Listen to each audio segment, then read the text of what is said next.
Hi, everybody. I'm Kirk Watson. I'm the founding dean of the Hobby School of Public Affairs at the University of Houston, and welcome to another Hobby Hour, which is our interactive webinar where we talk about policy, public policy, and politics. And we have a great panel today, and I'm really looking forward to hearing what they have to say. Of course, we're in the middle of an election. People are voting, and they're voting in large numbers, so we have a lot to talk about. Let me introduce our panel to you. First, we have with us Errin Haines, who is the editor-at-large of the 19th News. The 19th News is a relatively new, nonpartisan, nonprofit newsroom. It's named after the 19th Amendment to the United States Constitution, and it focuses on gender, politics, and policy. The stated goal of the 19th News is to empower those they serve, particularly women, people of color, and those historically underserved by American media. So Errin, thank you for being with us. Our second panelist is Dr. Mark Jones. Dr. Jones is a senior research fellow at the Hobby School of Public Affairs. He's also the fellow in political science at the Baker Institute. He's the Joseph D. Jamail Chair in Latin American Studies and a professor in the Department of Political Science at Rice University. By the way, I got so focused on the 19th News, I want to go back and say something about Errin. Mark, thank you for all you do, and thank you for being a part of us. But I think I told you, Errin is the editor-at-large, but she has been a journalist and an award-winning journalist for over 2 decades. She was previously a national writer on race for AP, the Associated Press, and she's also worked at the LA Times and the Washington Post. Mark, by the way, is also the faculty director of Rice's Masters of Global Affairs program, and his research focuses on the effect of electoral laws and other political institutions on governance, representation, and voting. So again, Mark, thank you for being here. Our third panelist is Ross Ramsey. Ross is the executive editor and the co-founder of the Texas Tribune. That is a member-supported, digital-first, nonpartisan media organization that informs Texans and engages with them about public policy, politics, government, and statewide issues. He writes regular columns on politics, government, and public policy. Before he joined the Tribune and co-founded it, as I indicated, he was editor and co-owner of Texas Weekly. He did a 28-month stint in government with the Texas Comptroller of Public Accounts. And before that, he reported for the Houston Chronicle, the Dallas Times-Herald, as a Dallas-based freelancer for regional and national magazines and newspapers, and for radio stations in Denton and Dallas. And last but not least, we're joined by another member of the staff of the 19th News, and that's Andrea Valdez. Andrea is the editor-in-chief of the 19th News. Previously, she served as editor-in-chief of the Texas Observer, editor of Wired.com, and editor of Texas Monthly's website. She wrote a book, How to Be a Texan, the Manual, which ought to be interesting to a lot of folks. So this is an interactive effort. It's a Q&A. I'll start off by asking questions, but those of y'all that are watching this really great panel, feel free to put questions in the Q&A. That'll probably be the easiest place to do it. You can put them in the chat as well. But Q&A will make it easier for me to kind of follow and be able to work those questions into what we're doing, or at the end ask questions. But we got a lot to get to. As I indicated, early voting has started. A lot of folks are voting. There's a lot going on in that early voting, and we're less than 2 weeks away from Election Day, November 3rd. So I'm going to go in the way I introduced you, which is alphabetical order, and ask each of you, what are you watching? What's got your attention? What are you looking at right now? Errin, why don't you start? Well, thanks, Dean. And I guess you can hear these sirens outside my apartment, which, may be a harbinger for the 13 days that we've got left, just 2 more Tuesdays, and the election will be here. At least it'll be time to stop counting the in-person votes on that day. Well, I will tell you there's a couple of things that I'm looking at headed into this home stretch. And with early voting, we're seeing so much voter enthusiasm across the country as early voting is happening in most of the country, millions of ballots already being cast, either by mail or in person. And, you know, those long lines that we're seeing are definitely a sign of voter passion, but they're also a sign of voter suppression. And we cannot miss that in this moment. You know, as determined as people are to cast their ballots, even in the midst of a pandemic, which of course they should be. I mean, voters were galvanized, they were energized going into this election, even before the pandemic, and they remain so now. But, you know, I think it's just because we knew during the primary that this was going to be an issue. You just had too many jurisdictions who are overwhelmed by the number of people who are actually showing up in person. You know, plans, we have to ask why those plans were not made, why those resources weren't devoted, why there aren't enough either polling places, poll workers, or you know, other infrastructure for people to be able to cast their ballot safely in this pandemic in a way that is as efficient as possible. Hours-long lines are a sign of voter determination, but they are also a sign of some of the continued problems with how our democracy functions and works, even in the best of circumstances in too many communities across this country. And so because we knew kind of about the specter of voter fraud that had been raised, frankly, by the president and by others across the country, and because the threat of voter suppression was something that was present even before the pandemic, what I'm hearing from a lot of the Black women voters who I talk to is that they really just did not want to leave room for error in this election. And so you're seeing Black women showing up on day one of early voting. They've already read their ballot, they studied it, they were ready to cast their ballot. They were kind of expecting long lines. Didn't always happen, fortunately. Some of them were pleasantly surprised when they got to the polls and were able to breeze through with no problem. But they actually were steeling themselves for that possibility. Had snacks, had extra phone chargers, had a folding chair in some cases, and were ready to do that. But what they said was, you know, this election is too important to them. And if there was an issue with their ballot, if there was an issue with them casting their vote, they wanted to make sure that they had enough of a cushion to have time to address that, because if you wait until election day, for too many folks, it may be too late. Yeah. Just to show of hands on who all's voted already. Yeah. Okay. Well, we got two that are. Yeah, I gotta get on it up here in Pennsylvania.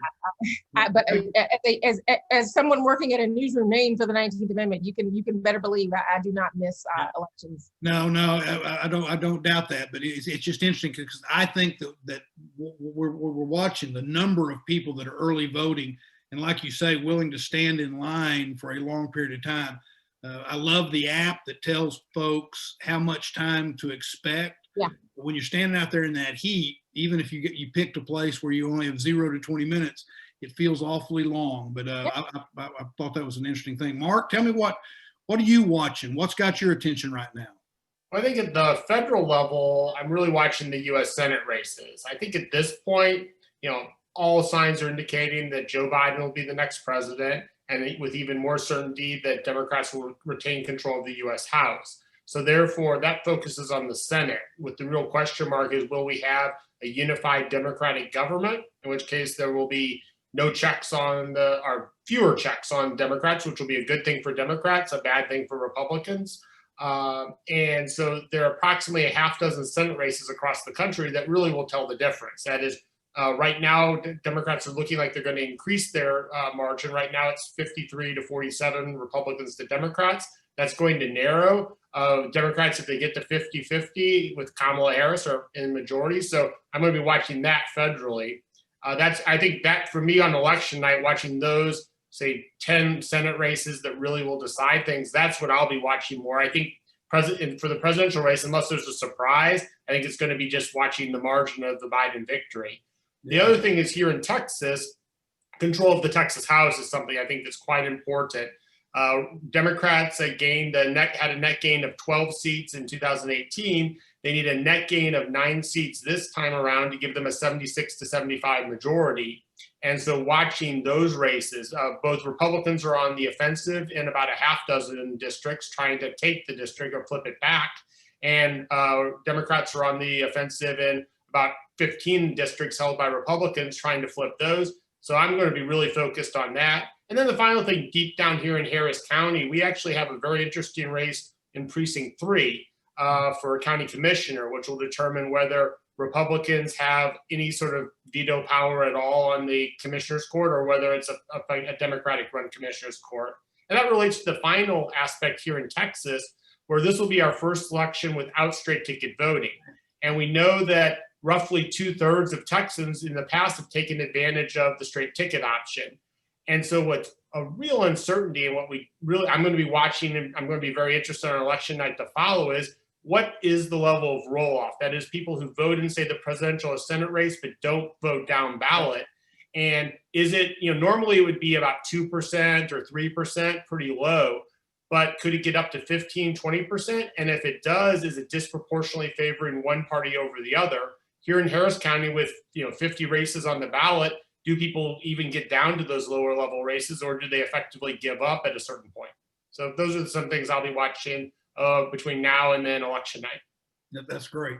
Ross, how about you? Well, I want to start with the roll-off that Mark talked about. There are going to be some number of voters who don't make it to the second race, who just go to the polls, vote in the presidential race, probably with their middle finger, it looks like, with the polls going the way they are, that they vote in that race and then they just go home. There's not a straight ticket option. Getting down to legislative races in Texas, or even congressional races, is a little bit iffy. The congressional race is third, Senate second. And then there's a bunch of court races and railroad commission races that are frankly low information races for voters. And I think, the heavy smokers aren't going to make it across that group to the legislative races, to the county races, and on down the ballot. The thing I'm really watching in Texas is that for years, Republicans in Texas who are running statewide or running statewide campaigns have depended on, first, a base in rural Texas that I think still is there and looks like it's a pretty lasting base. If you see a map on any of our websites after an election, Texas looks like a big Texas-shaped bowl of tomato soup with some blueberries in it. And most of the tomato soup is still there, but those are low population counties. And then the thing that put them over the top for years has been 7 or 8 suburban counties: Rockwall, Collin, Denton, Tarrant, which isn't exactly a suburb and isn't exactly not, Williamson County outside of Austin, Hays County, Fort Bend County, and Montgomery County. And the Republican advantage in those counties has been eroding. It eroded a lot in 2018. And one of the things I'm watching here is to figure out whether 2018 was a continuation and an acceleration of a trend that's making those counties purple, or whether that was a one-off, whether that was an outlier because there was $160 or $170 million race for the Senate that involved 2 charismatic politicians from each party and got everybody kind of ginned up and excited. What Mark's talking about with the Texas House depends on the Democrats getting 9 more seats than they got in their best election year in 2 decades. I think it's a little bit of a reach, but I think the House is going to be marginal either way. It's going to be a little bit Republican or a little bit Democratic. It's going to be a leavening force on a very conservative Senate. But the suburbs are really where my eyes are. Yeah. Great. Andrea, what's got your attention? I'm with Ross. I'm also looking at the suburbs. On the national level, we've seen a lot of rhetoric coming out of the president's rallies where he is pleading to suburban women. I think last week even said, "Will you please like me?" So he knows that that's an important constituency for him, and he is hoping to, maintain that strength that he had in 2016 among suburban white women specifically. And I think that in our reporting at the 19th, we have talked to some women out in some of these, swing states, swing counties, suburban women. One woman said that she was still planning on voting for the president. This was before, he had coronavirus and before the debates. This was back in August, but she had described him as, she liked what he was doing, but she did not like his quote unquote vomit of the mouth. So I think that there's a lot of people who I'm curious to know if they'll can hold their nose and vote for the president, and that him is going to look like in the suburbs. Ross, I have heard the blueberries and the cherry pie as well. And I, like you, think that that is something that is interesting to me here in Texas and broadly in Texas. I've been thinking of it more as it's maybe a red velvet cupcake and the blueberries have exploded and the purple is becoming, bigger and bigger, right? Yeah. So that's something that I'm curious to know if that's going to have some knock-on effects. And also, Mark, curious about the Senate races as well. There's a few Senate races that we've been watching here at the 19th, where there's 2 women running for U.S. Senate, Susan Collins and Sarah Gideon up in Maine. Very curious to know if Susan Collins is going to hold on to that seat. She came under fire after the Brett Kavanaugh confirmation hearings. It seemed as though Sarah Gideon, her challenger, who is the Speaker of the House up in Maine, might actually be giving her a run for the money, but the polls have tightened up there, and Susan Collins is a Mainer through and through, and she might pull this one out, but I think that's one that a lot of money has been poured into that race. And another race that I'm interested in, where there's a ton of money in that race, is Amy McGrath and Mitch McConnell in Kentucky. That is an extraordinarily expensive race, and polls indicate that McConnell is going to keep that, even though I think that he might be unpopular nationally. I think in his state, he remains popular and has a good chance of holding that seat, even with all the money that has gone into that race. And you guys, all your talk makes me hungry. We may need not be doing the hobby hour at the lunch hour when you all do what you've done. Andrea, let me follow up a question for you and start this next round of questions kind of with you. Obviously, a lot of the reporting that you're doing at the 19th News, a lot of things that you look at is with regard to the Latina electorate.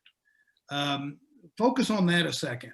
Focus on the Latina electorate and what is motivating that electorate, that specific electorate this year, and talk a little bit about that.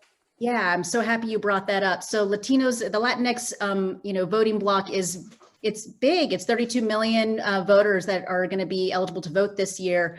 But with Latinas specifically, Latinas have been disproportionately impacted by this pandemic, especially economically. They had the highest rate of unemployment in April. It was up to 20%. In April, 1 in 5 Latinas was unemployed. They disproportionately have jobs in the domestic sector, in retail. These were industries that were hit really hard in the pandemic. And I think that that's something that our reporting has suggested that they're going to be taking with them into the ballot box.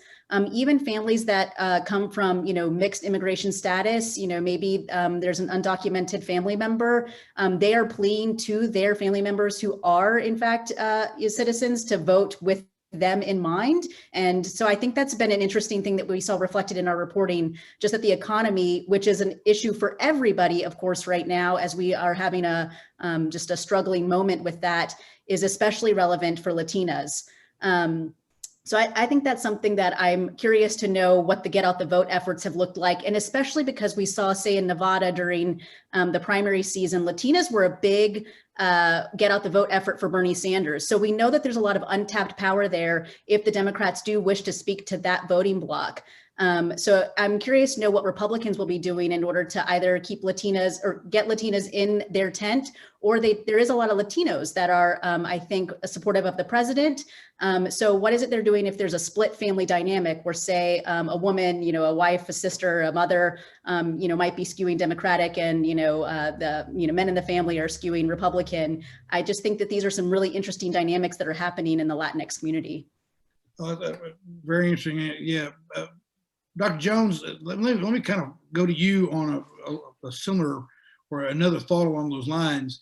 Do you have any thoughts on the president's policies toward Latin America, and maybe aside from immigration, but certainly that'd be part of it, that will have an impact on the Hispanic voter and Hispanic voter turnout that we expect to see?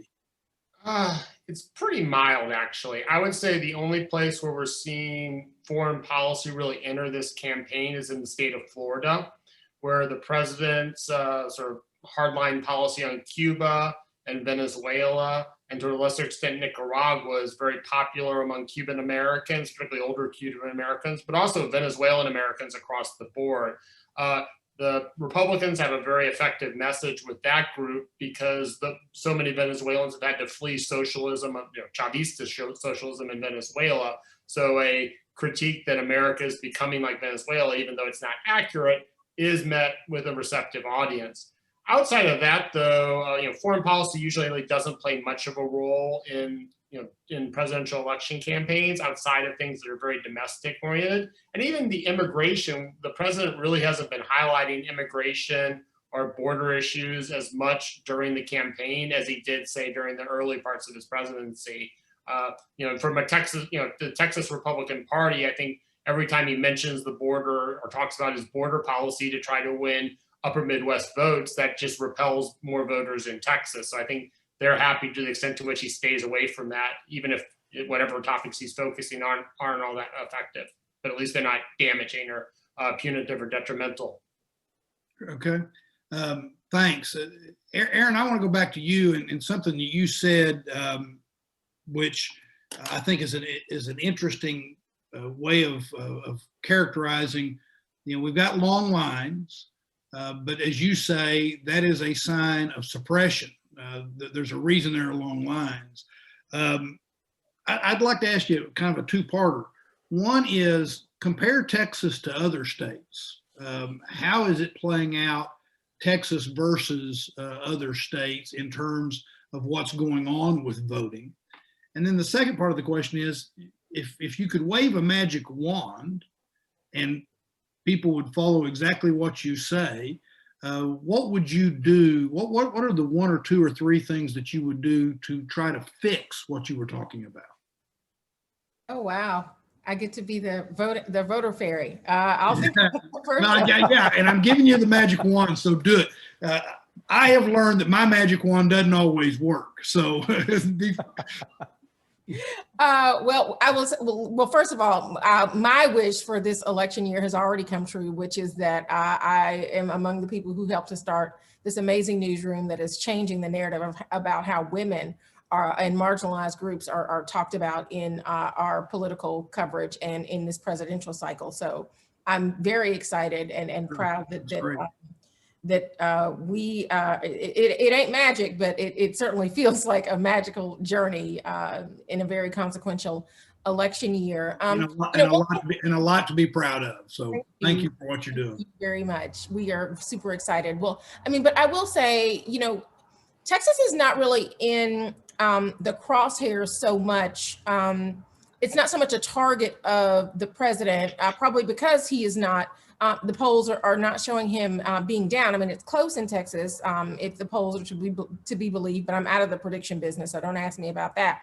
But the president is raising the specter of voters fraud, calling for folks to protect the polls in places like Philadelphia, where I'm based, in a lot of Democratic strongholds where we are seeing voter enthusiasm in Wisconsin, in Michigan, in Georgia, which is in play at this point. He's saying, in urban places, similar to how he did in 2016, but now we have kind of this national reckoning on race that is frankly having not only Black voters to be galvanized by that kind of talk, but a lot of white voters who are rejecting that kind of talk and could be rejecting what they perceive to be the president's bigotry at the ballot box, which is something that's different from 2016. And so, while I think, the voter suppression, the long lines in Texas are definitely part of kind of this theme of voter suppression that we are seeing across the country. I think at least what I have not seen there is a call for folks to show up at the polls and kind of defend, voter integrity at precincts, which can lead to voter suppression, voter depression, right? If people see those long lines, they may think, I don't want to stick around here, or I have to go back to work, frankly, or I have to pick my child up. Like, I really don't have time to do this, and so may not stick around. There's a psychological effect to seeing that for every person who stays in line. We don't know how many people do not stick around. And also just, I don't think the voter intimidation piece, like I was talking about, I don't really think that seems to be there to as large of an extent. Got it. Good. Well, thank you. Ross, let's go back to the Texas House for a second, because a couple of people have talked about that, and you're right. One of the things that it seems like I get 15 emails a day from different folks talking about the House race, right? And the fact that it'll like you say, it's probably going to be close either way, right?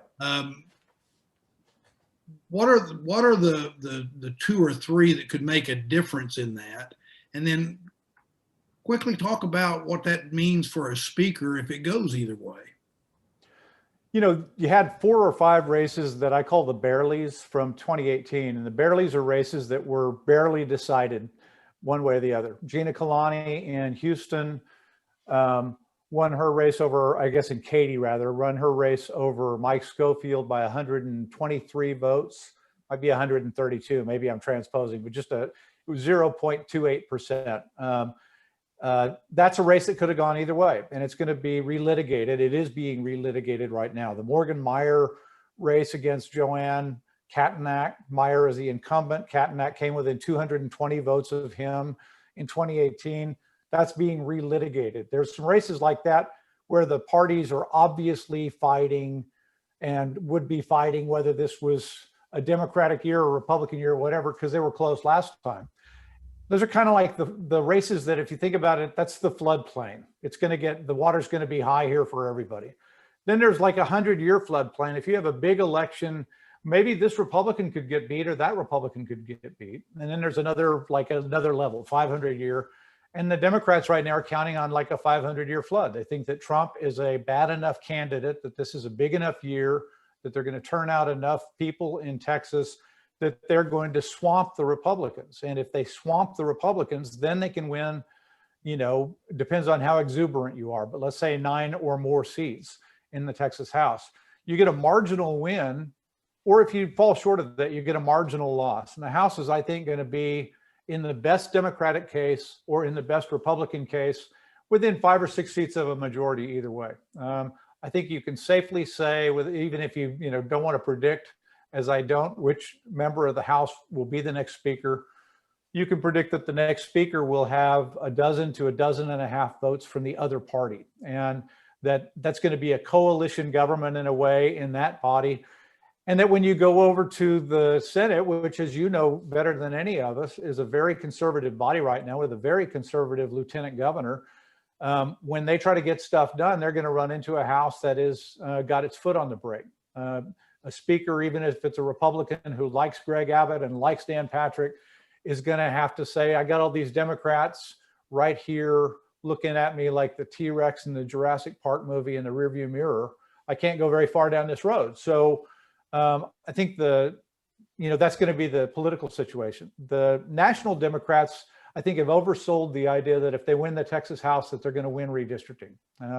There's a bunch of weird parts in motion here, but the best chance for the Democrats on redistricting is that it stalls in the legislature and it goes to the courts and they luck out on the dice throw and get Democratic judges to draw or at least to oversee the drawing of their maps. And I think they're basing a lot of their hopes on that. They're sure spending a lot of money on it. And most of the money in the Texas election this year, interestingly, is not at the top of the ballot in any of the big races. It's in the middle of the ballot. It may be that this, at least in a financial sense, is a race that's less about the coattails of the people at the top of the ballot than about the shoulders of the people in the middle of the ballot. It may be that if you're Jim Wright, who's a Republican running for Railroad Commission, or Krista Castaneda, who is the Democrat who's running against him, your chances might have more to do with, because neither one of them has much money, your chances might have more to do with the money being spent in Texas House and Texas Senate races by members of your party. So. Yeah, and I want to come back. I want to talk a little bit more about redistricting, but I want to ask Dr. Jones. One of the questions that one of the folks that's listening is brought up, which I've noticed this as well. The national media, I think, in its effort to avoid what happened in 2016, where it only focused on the national horse race, if you will, and the polls, it at least that's my view, is what they're doing now is they're focusing on swing states. And they always will say, Biden's winning by this much nationally, but let's look at the swing states and really concentrate there. But based on part of the way you answered that question a little bit earlier, as they're doing that, as the national media is focused on the swing states, you don't seem to think that is really what's going to matter. Give some thought to flesh that thought out a little bit. Well, I think for the swing states, it matters at the presidential level if we're in a competitive presidential race. But if we start to believe that this race is slipping away from Donald Trump, and if you accept that narrative and we accept that the polls aren't making any errors and are pretty much giving us truth, then that's not the real interesting part of election night, because after, under that logic, Trump's going to lose North Carolina and Pennsylvania and Florida, and then election night will be over. We won't even have to worry about the rest of the country, or it'll be some mixture of those states. So if that's the narrative, then it's really the Senate races that become, I think, the important for national policy as we move into the next year, because it's a very different government if you have a Democratic majority in the House, which is going to grow. It's just a question if it grows by a couple of seats or by 20 seats. And we'll have a president that's a Democrat. So there's a real difference if Republicans control the Senate still or if they don't. That, from a policy perspective, those are two very different worlds. And it also actually matters what the level of the Democratic majority is, because if it's a Democratic majority that's 50-50, well, you still have Kyrsten Sinema, Joe Manchin, some relatively centrist Democrats. There are a few of them left, but there are a few of them, but not many. It's another thing if we have a landslide and you get to 50, it's a 54, 56, 46 split, where Democrats can pass the legislation, even if their centrists are against it. So that's, for me, that's why I'm more, if I'm accepting the logic that, at least based on everything we have now, President Trump most likely is not going to win. The House is going to remain Democratic. So I'm really interested in the Senate, because that will be the tipping point about where power is located in DC come January 2021. Yeah. And Dean, if I can just please, on what Dr. Jones is saying, because I think that the national media has been forced to pivot, frankly, to a lot of these key Senate races, as we are seeing polling showing some surprises for some Democrats who are doing better than was expected. I'm thinking about Jamie Harrison in South Carolina. That's certainly not considered a swing state. I'm thinking about Raphael Warnock down in Georgia in the Kelly Loeffler race. That's probably going to go to a runoff. So people are having to pay attention to what's happening in Georgia when they normally wouldn't be. I'm thinking about, Maine is obviously not a swing state and there's a lot of focus there. Kansas, obviously not a swing state and there's a lot of focus there. And so, I think that as Democrats are performing better than expected in some of these consequential races for the Senate, it's exactly as Dr. Jones said, like there must be more of a focus on the consequences for the Senate in 2020, because it's certainly not a foregone conclusion for the outcome there is, and we know that the consequences there are crucial. Yeah, and as you point out, the South Carolina race is Jamie Harrison, of course, running against the chair of the Judiciary Committee in the Senate, Lindsey Graham, with all of that's playing on with that, the court right now, and the Supreme Court appointment that the president has made here at the last minute, and the amount of money he's raised. And then, of course, in Georgia, in Georgia, you have 2 U.S. Senate races, which makes the only state in the country with 2 Senate races. Yeah. So that's a really good point. Andrea, one of the questions that we've gotten from the audience is along the lines of or goes to the last answer you gave.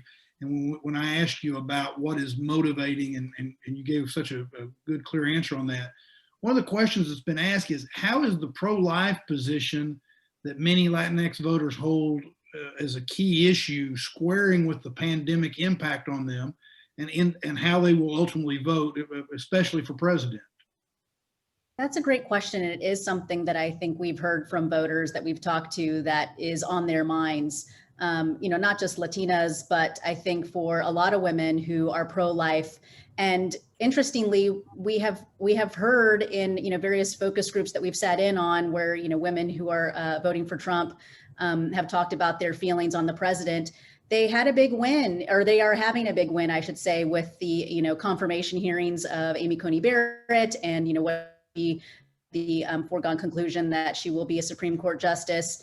And they see that as a win for, possibly overturning or weakening Roe versus Wade. And so, for some that might be a way for them to extricate themselves from the Faustian bargain they might have felt that they made by, voting for the president in 2016 under the promise that he was going to, go to a certain list of Supreme Court justices that supported, that have been, vetted by the Federalist Society, and maybe feel as though now they don't have to vote for the president because they feel as though they got what they wanted in the judiciary. So I think that's been an interesting kind of turn of events here. So can I expand on that a little bit? That's not something people think of a lot, is that by doing what he's doing now, it may make a difference in the election in a different way where they don't come out for him because of what he's done. Expand on that a little bit. Yeah, I mean, like I said, I think that some people felt compelled to vote for the president, kind of hold their nose and vote for the president because they wanted the judiciary to feel more like a lock. And now that that's looking to be the case, they feel maybe that they don't have to vote for the president because, like I said, at the federal level, the Supreme Court level. But a thing that I think, should also be kept in mind and kind of go back to a bit of the conversation we were having right before this one is, we should also be paying attention to the state houses. There's going to be a lot of legislation that happens on the state level, and that's the stuff that percolates up to the Supreme Court. And so I just think that the fight specifically for, say, abortion rights is going to kind of trickle down to the state level and become much more important there. So it's not to say that, for people who are pro-life and who, want to, make that part of the thing that drives into the ballot box, it's not as though it's a full and total full stop victory. There are certainly more races, especially on the state house level, that they are probably really paying attention to with regards to that. Sure. Errin, let me come back to you and ask a question. As you were talking about the national and the U.S. Senate races, one of the questions that's come up from the audience that I think is a good question is, and Ross had suggested, we ought to all be looking at who just goes in and votes for president and then doesn't follow through on going through the rest of the ballot. What are you seeing in Texas and nationally about the role that Trump is playing, the president is playing? And some people would argue that his numbers or his negatives are higher than what you would expect, and that's part of the reason. And without getting into all of that, just him alone as the standard bearer, how is that impacting these Senate races and down below? I think we kind of know the answer, but I'd like for you to expand on it a little bit. I think what we have absolutely learned in these past few months is that the dual pandemics of coronavirus and systemic racism are absolutely political for voters, particularly a lot of the women who we speak with. And his response to both of those issues is something that is on the minds of women as they are headed to the polls. The president's law and order message that he's been talking about on the debate stage and at his rallies is not something that has been shown to be particularly effective. It is more, Joe Biden saying, that he supports law enforcement, but also wants to deal with criminal justice reform if he is elected.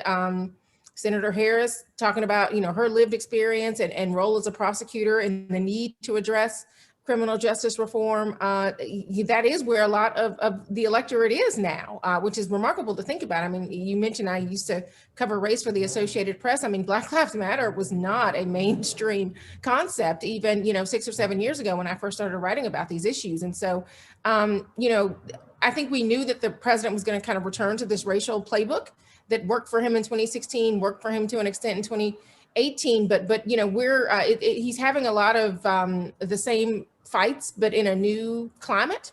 Mm-hmm. And, I think that we are seeing that is not necessarily landing the same in Texas, but also across the country, which is why the margins are close in some states that he won in 2016. And in some cases, he is looking to maybe lose, in some states that he won. And just going back to the pandemic, the president's coronavirus diagnosis hit home, I think, literally for some of the women that I spoke to, some liberal leaning women who were making sacrifices in their own lives for months, whether that was trying to balance virtual learning, which, you know, some of you watching here probably know what a challenge that is, you know, while also trying to keep your job, you know, while working from home, or folks who aren't able to work from home, those essential and frontline workers who we know are mostly women.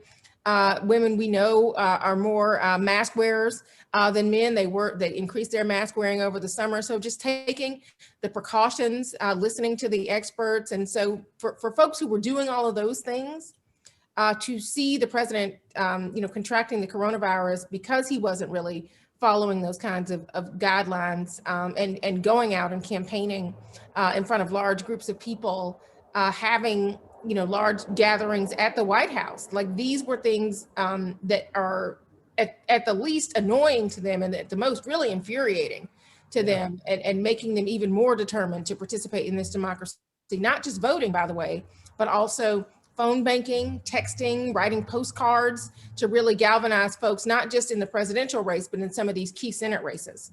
Yeah.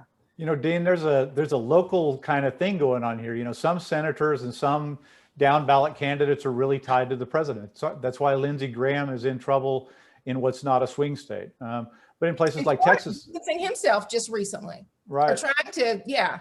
Right, and then you get races like the one in Texas where, you know, MJ Hager's start has been relatively late. And, you know, she was, you know, we did some polling at the end of September, beginning of October, and she still had 43% of Texans didn't really have an impression of her. It's awfully late to be doing that. And here we are, she's gotten a bunch of money into her campaign now, but 40 or 45% of us have already voted. So she's getting money kind of in the middle of election day. But one of the things that really sticks out, and it kind of brings some of these things together, you know, what Andrea was saying about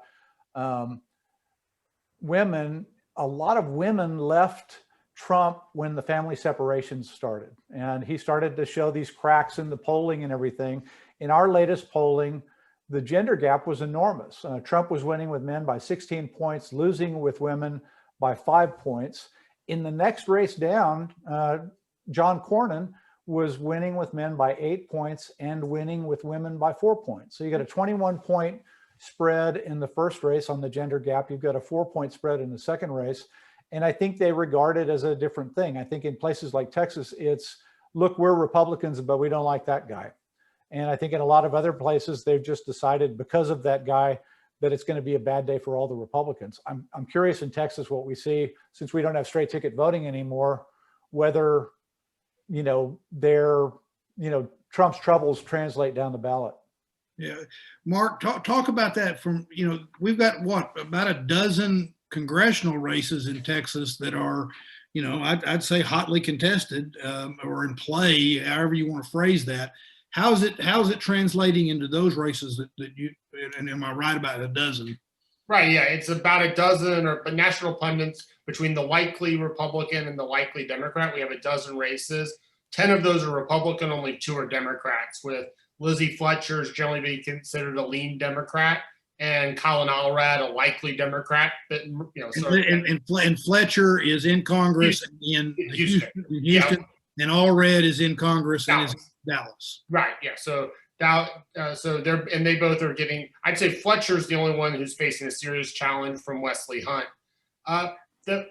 Donald Trump is the worst thing that's happened to the Texas Republican Party in the modern era. That is, he drags the party down and repels voters from it. And unlike in the upper Midwest, he's not bringing over any non-college educated Anglos who were previously voting Democratic. All those individuals are already voting Republican in Texas. Maybe helps a little bit in East Texas, but by and large, he essentially is pulling all these candidates down. And he's the principal reason why these races, which if we were looking at the general election in 2016, we would have said there's only one race that's competitive. CD 23, Will Hurd's district, that goes from San Antonio down to Eagle Pass out to the lower El Paso Valley.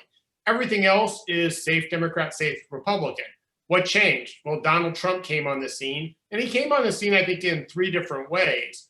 One thing he did was he alienated traditional Republican voters, or regular Republican voters. The second thing he did was he gave Democrats a tool around which to mobilize people who previously had not been voting at the same levels. And then third, he incentivized and motivated high-quality Democrats to actually run for public office. I mean, Lizzie Fletcher is a great example of that in CD7.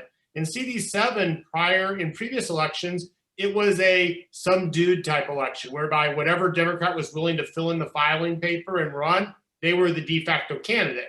The some dude in that candidate was James Cargas, a perfectly good guy, quality person, but was not a high quality candidate. He ran again along with Lizzie Fletcher, Laura Moser, Alex Trantafillis, and Jason Weston, all four high quality candidates. Cargas came in 7th in that primary. Lizzie Fletcher won in a runoff. But in just that race alone, you had more high quality Democratic challengers than Democrats have had across the entire state back in 2016. And that was replicated in CD32 and across the board. And so all of those three factors have really propelled the Democratic Party up. I think Democrats should be a little cautious, though, and not overinterpret some of the results that are likely to occur this election or occurred in 2018. Because just as Republicans did not have the advantage they had back in 2014, it was due in part to this being a Republican state, but also to Barack Obama being relatively unpopular.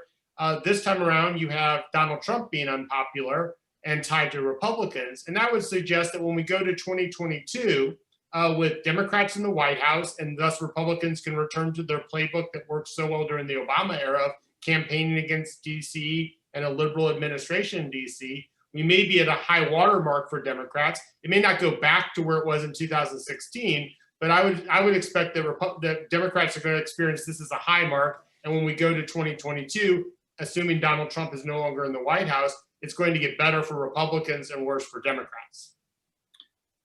So if I'm going to ask the panel this question, give some advice from the perch that you're on. What is the final argument that Republicans ought to be making in Texas, and what is the final argument that Democrats ought to be making in Texas? What's the closer as we come into the next 13 days? Andrea, what would you say? I think that voters have really looked to the Republican Party to be strong on the economy, and that's something that is suffering right now, and that's a good message to stay on. So I think that's something that you can win on. I, like Errin, am not in the prognostication business either. I understand you're a journalist, but based on what you know about it, what are you not seeing that they ought to be arguing? Well, for the Dems, I think that it's really a matter of just don't have any unforced errors. I think that's a really big part of it, not just here in Texas, but nationally. I think there's some intramural fighting happening in the Democratic Party. And so it's a matter of how do you specifically in Texas make sure that you're not alienating potential progressive voters, and you bring in some moderates who might want to be, who might be, party curious. And so I think that that's really the thing, is staying on a message where you're not having any unforced errors and you're trying to create as big a tent as possible if you're a Democrat to possibly pull in some moderate Republicans who might be a little tired of just how exhausting this presidency has felt for some people. And for the Republicans, I think that, a strong economy, prior to the coronavirus is something that you can look back on, and that I think has been a winning proposition for Republicans before and could still be. Errin, what do you think? Yeah, I think right now, whether you're top of the ticket or whether you are the most local official running for office right now, what candidates need to be stressing is their plan for getting the majority of the electorate, the majority of the U.S. workforce, and the majority of the people being impacted by and responding to coronavirus. I'm talking about women, by the way, what the plan is for them coming out of this pandemic and what their new normal is going to look like, especially in the absence of a national plan to address this. This is the daily reality for women has been hell. Any woman will tell you that right now, and they are looking for leadership on this issue from the people that they are electing. And to the extent that people can give them a plan, can give them guidance, and can show them, this is how I'm going to help you get to the other side of this, I think that that's going to resonate with women, because what we know is that the gender gap, to the other's point, has been the story of this election, and women are going to be the deciders in 2020.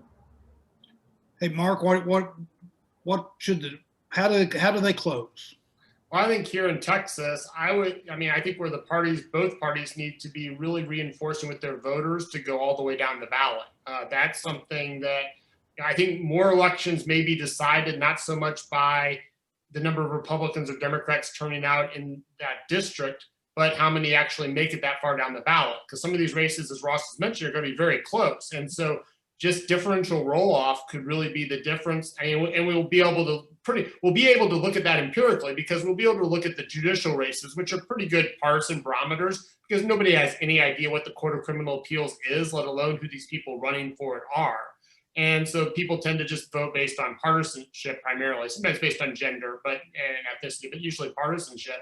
So we'll know what the partisanship in the district is there. We'll know how the Trump vote was. We'll know what the Hager-Cornyn vote was.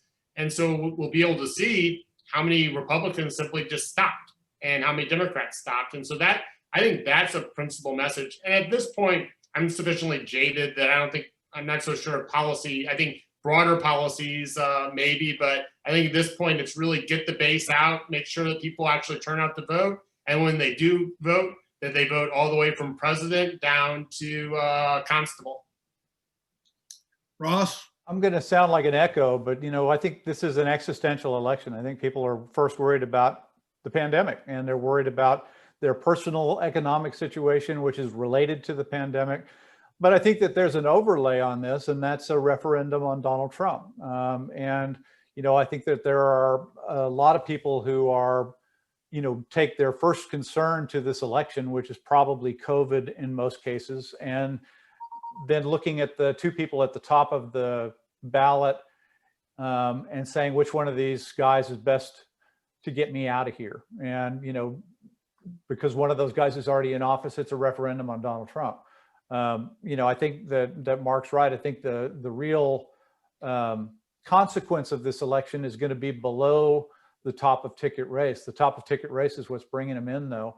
And I think that you can see that in the way that they're closing. I wouldn't really argue with the way that they're closing. If I was a Republican, I'd be talking about the economy and about, hope in the future, and I'm the only one who can do this. And if I was the Democrats, I would say they had their chance, they blew it. A lot of people have gotten sick and died who didn't need to, and it's time for a change. Well, we got 13 more days and we'll know how it all plays out, won't we? Or at least we hope we know. At least we hope we know. You guys have been great. I could do this all day. I love the way y'all are thinking about this and the role you've played in helping us with the hobby hour today. So thank you all. Errin Haines, Mark Jones, Ross Ramsey, and Andrea Valdez, thank you very much for being a part of this. For those that are watching, the next hobby hour will be November 18th. We always do this on the third Wednesday of the month.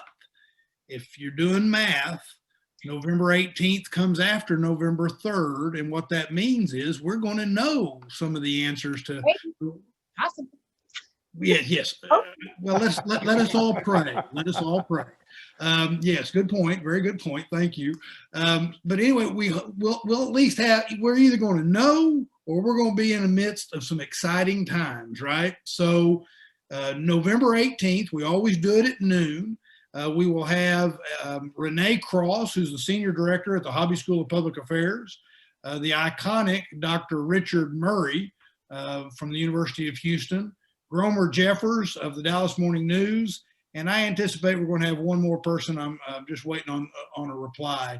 But that'll be a great panel to talk about what has happened and follow up to this. In December, we will talk about the upcoming legislative session. So mark your calendars for that as well. With all that being said, let me one more time say thank you to this wonderful, wonderful panel. Thanks for all the good work you do. Keep it up. And to everybody, please stay safe, happy, and healthy. And that means be sure you're wearing your mask. Goodbye, everybody. Have a great week. Take care. Stay safe and vote. Yeah, and vote. Oh, yes. Perfect message.